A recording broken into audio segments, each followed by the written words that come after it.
day one of survival, and we'll see you in just a second when we start actually doing stuff. Right now we're just gonna relax. It was about a what, 2-mile hike downhill.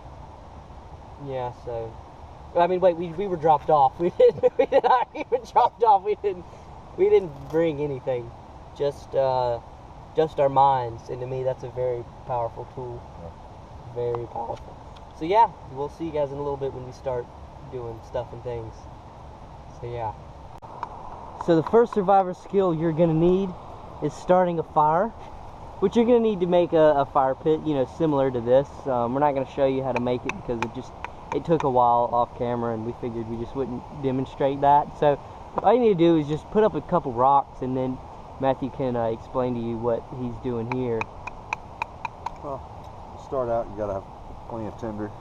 Tinder, which is this. Oh, that's not tinder. This is tinder. This is tinder, very tender. You can feel, and you'll know when you touch it if it's tender. Kind of jumps away from it. It does. It's very tender. So.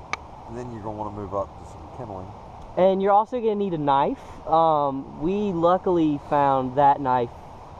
It was just under a tree. It was, yeah. It's almost like, you know, we came prepared, but as I said before, we didn't. This is just surviving off of our mindset. I mean, our skill set, and yeah. We found this nice board here. We did it. Looks like it came off a raft of some sort, probably from Native Americans. They were good at this type of stuff. They were. So he's gonna take. Spent 12 years learning from Native Americans. Ooh. That's exactly what I wanted to happen. Just a little wedge. Definitely a little wedge. A little wobbly here, so we just. You want to make sure you have a stable rock. Yep. Without a stable rock, what do you have?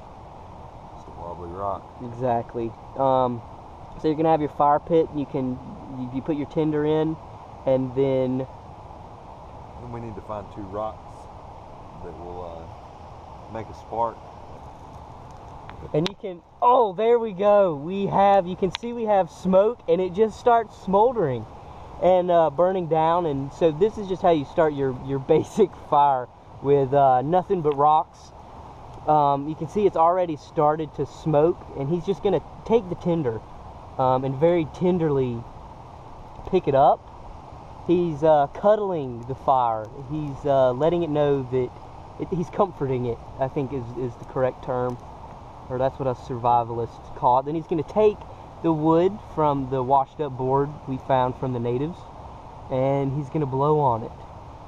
That's a very good skill set. Just a moment. A very good skill set you need is to be able to blow. So make sure you. Well, we weren't quite ready, so we had to put that out. Yeah, but we'll be back in just a second. And you keep doing this, and sparks are going to fly. You take your tinder, or your wood that is causing the tinder to burn. Let's go get us some water while Matthew makes this fire, and we'll see where we are when we get back. So here we have our campsite. We've made some rocks. Well, we didn't make them, but we put them there.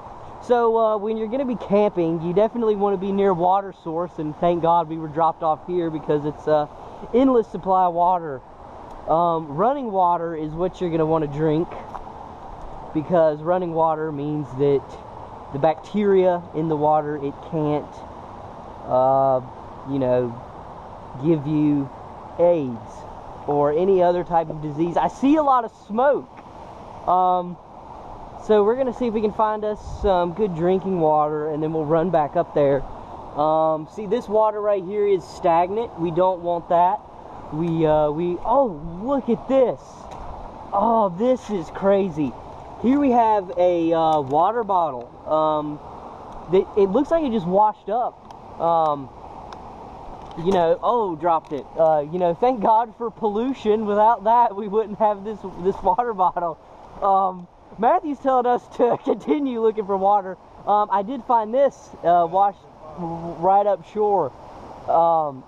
So he's probably getting thirsty. So we're gonna come up here and see what he's got. Oh, but definitely be careful not to twist your ankle whenever you're climbing up these rocks. So we have water. That's a key to surviving out in the wilderness. So 104. So yeah, I would say it's probably about 1:04, 1 o'clock. Yeah. I'd say PM probably. Yeah. Yeah. Yeah, rocks are definitely not a comfortable place to sit. It was quite a find being able to get this water bottle. It just had washed up. Yeah, I was gonna say, I don't think that's gonna start anything. Dry or wet enough. Our fire, we've kind of had a mishap with it. If it wasn't in camera, I wasn't going to say anything about it. Yeah. I don't know if it's in camera or not. We'll just, so we showed you guys how to start a fire, so it's a good idea to probably go out and test your skills on your own. That was just an example. We haven't actually really tried. You know, so tonight we'll show you guys how to start an actual fire. But that was just an example for you guys of what we'll be showing later on off camera. So I think this is a good place to we'll let you guys go, think about what we've done. We'll be back in a little bit when we have a little bit more supplies and stuff like that.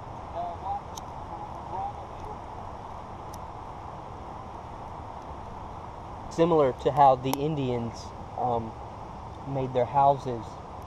When you're making a fire, they call this the teepee effect. Yeah, I've seen videos.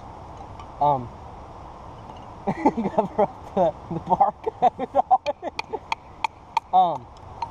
So yeah, it's called the teepee effect, and with the teepee effect, you stack wood such as this, and you basically build a little teepee, and you can see how it the flames go up, very similar to when we came over and took over the land from the Indians and burned all their stuff down and called it ours. It's kind of that similar effect. So they, well, see, now we have a fire going. Find some good round sticks. They burn Yeah, well. They're good and dry. Good and dry.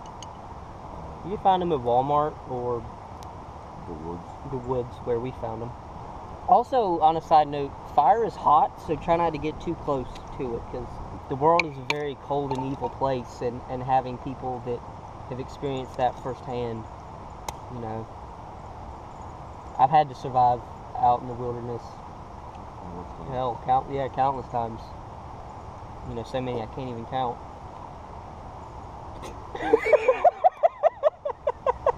So, Matthew can let you guys know what he's up to currently. Well, we went scavenging rather, and found a really big woolly worm, and figured we'd slice it on up, fry it up. Got to bring it up to 187 degrees, I think it is. Yeah, definitely. At least a minute. Definitely. And so we got kills all the weevils and warbles and whatnot.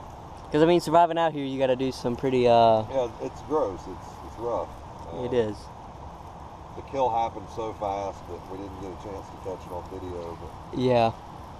We'll definitely keep our eyes out. It's getting dark. We'll definitely keep our eyes peeled for our next meal. Trying. Definitely. So yeah, Matthew's gonna test the woolly worm. It's probably gonna be a little salty. Weird texture. Not something I'd recommend unless it's on a survival basis. Oh yeah, don't do any of the stuff that we're doing unless, you know, it's required. So this is it. You can see smoke. So it kind of looks a little bit like this. And yeah, so this is what we're surviving off of. And then when we set our snares, hopefully we can catch something for us to snack on the rest of the night. And yeah, we'll keep you guys updated. We'll try to make sure we capture that moment on camera.